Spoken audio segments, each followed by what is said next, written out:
Today is a quick video to talk about this, a UART programming tool from Radiomaster for ExpressLRS receivers. It's not only designed to be used with their receivers, but it can also be used with pretty much any ExpressLRS receiver as well. And it also makes programming some of their air and ground vehicle based receivers a little bit easier as well.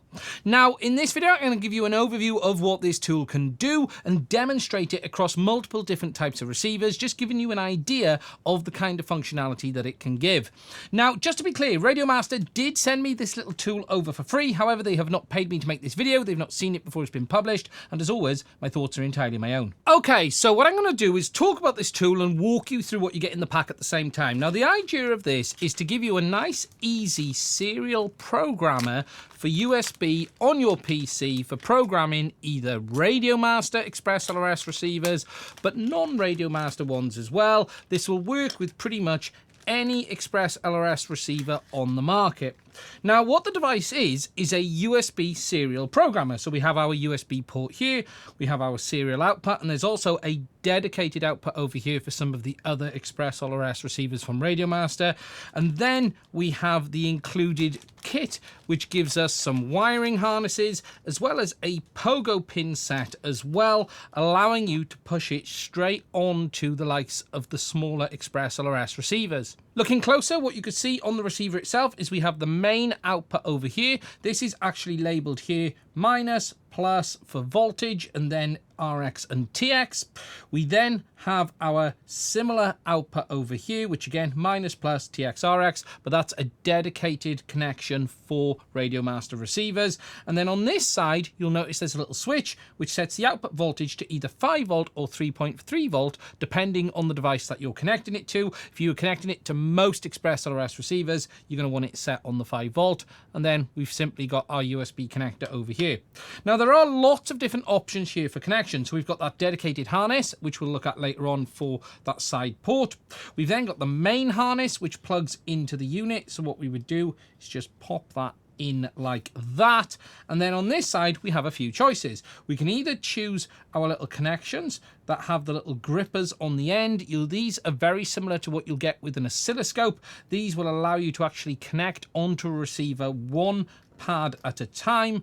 But if you do have a compatible receiver, you could use the pogo pin option. And then what we have on this side is individual wires that you place into the correct order depending on the receiver you're using. Now, to demo this today, we're going to use it on one of the Radiomaster's RP1 version 2 receivers. I have a batch of these. These are really good ExpressLRS receivers, and I'm just going to show you how you can use this to program the receiver before you've even connected it to your flight controller. Now, I'm just going to get this one out of its packet.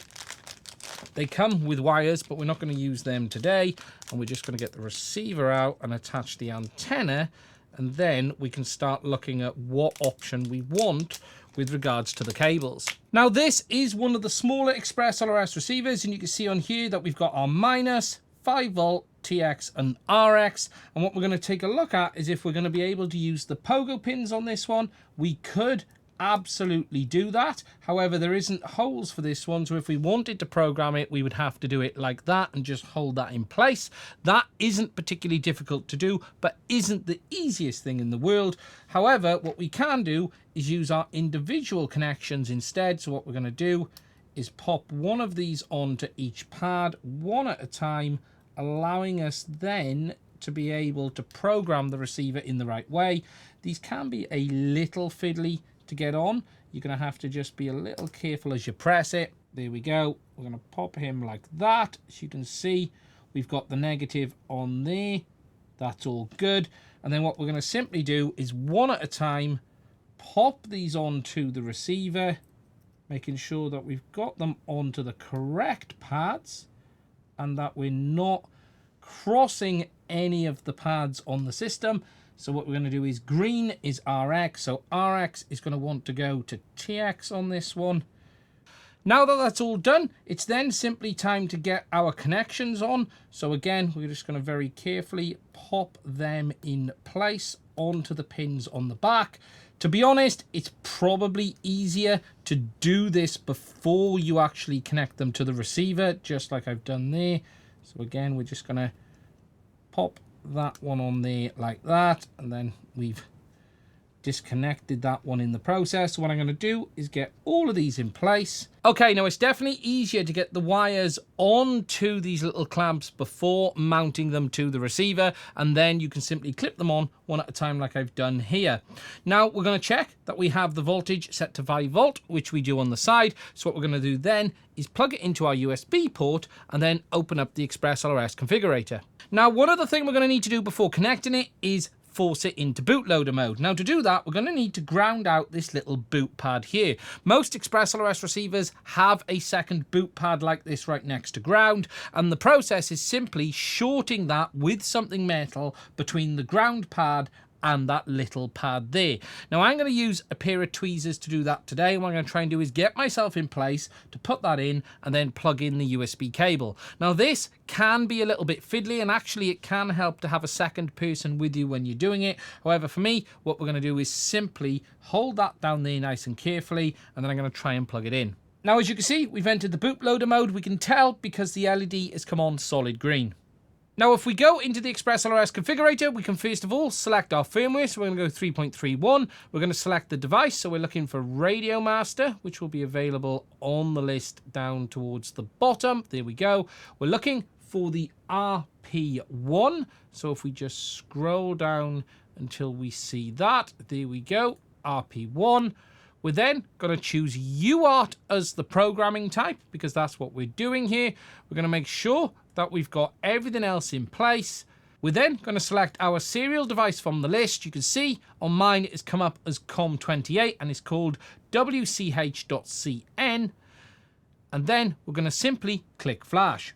There you can see it's beginning to write the firmware to the ExpressLRS receiver. So all we now need to do is simply let it do its thing and then it'll be ready to go. Now, if we just take a look overhead, you can see that the ExpressLRS receiver has now reset and started to flash. And if I just grab myself a radio, I'm going to use the Radiomaster Pocket. There we go. You can now see it's gone solid. So my binding phrase is in place. All of the ExpressLRS programming has been done as expected. Now, you can even do it on the ER series. What we're going to do is take a look at the ground one and one of the air ones with that dedicated plug on the side as well. Now, to do it on something like the ER5CI that we've got here, where there is no other connections, what you're going to actually do is use the main servo outputs. So what we're going to do first of all is connect our negative and power. So we're going to do them onto the first port. We're then going to use port 2 and 3 for our connection to the device. So port 2 is the TX, which goes to the RX on the device, which is our green. So we're going to do that. And then the RX, or the TX as it is, goes to that one there. We then have a dedicated boot button on this receiver, which I'm going to press and hold down whilst I plug in the USB connection. And then you hear the bong from the computer and you can see that the LED has now gone solid red. Again, I'm going to select the correct model from the list. We've chosen UART. We're going to scroll all the way down. We're going to select our COM port, hit flash and wait for that process to complete. And again, you can see it's writing to the receiver, no problems at all. Next, I just want to show it to you with one of their air-based receivers, the ER8G. This has that dedicated port on the side. You can see that that's buried in there under this plastic cover. So what I'm going to do is pierce through that, and then we can use this harness that they've included with it for connecting in and programming this directly via the unit. Okay, so I've got the receiver connected to the adapter via the connection on the side. And what we're going to need to do is put this in bootloader mode. So again, I'm going to prep my USB cable there. And there's actually a little boot button hidden down here. It's quite hard to see, but it's shown there on the labeling at the top. And it's located just there under the edge. So what I'm going to do is put my nail onto that and press it in. Plug the USB in, and what you'll notice is that we get no lights appear on this at all, but it's now ready to be programmed. So again, it's exactly the same in the ExpressLRS configurator. We've selected the mic, we've selected the model, so this is the ER8G, and then we're going to select down to the COM port, which is COM28, click flash, and then it will proceed to flash the receiver with the build we've selected. So again, as you can see, the programming is completed, no problems at all.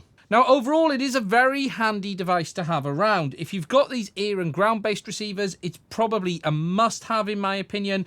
But even if you're someone with the standard ear-based stuff for quads, it's just a handy tool to have on the bench. It allows you to get out of trouble if you did need to program one via the UART connection. However, it also means that rather than messing around before you actually connect your receiver to your quad and then programming it in Betaflight, you could just quickly program all of your receivers on the bench, then plug them into your quads, and they're going to be ready to go. Now, it is one of those devices that costs pretty much negligible money, $10, and you've got a tool that allows you to do what you've seen here today. Yes, there are other ways to do this a little bit cheaper, but what I do like is everything you get in the kit here from Radiomaster. You do have the pogo pins, you do have the harness, and the clip-on connections as well. So again, I think it's a really nice kit to be able to have around just in case you do need to get into doing some UART programming, or if you're someone, as I've said, with those ear receivers or the car receivers, having the ability to program them outside of Wi-Fi. Now, if you're interested in getting one of these, there will be a link below. It is an affiliate link, although on an item of this price, it's negligible. Don't worry about it. Just go to Radiomaster and order one. I do want to say a thank you to Radiomaster for sending this over. If you found this video interesting or if you have any questions, please do let me know in the comments below.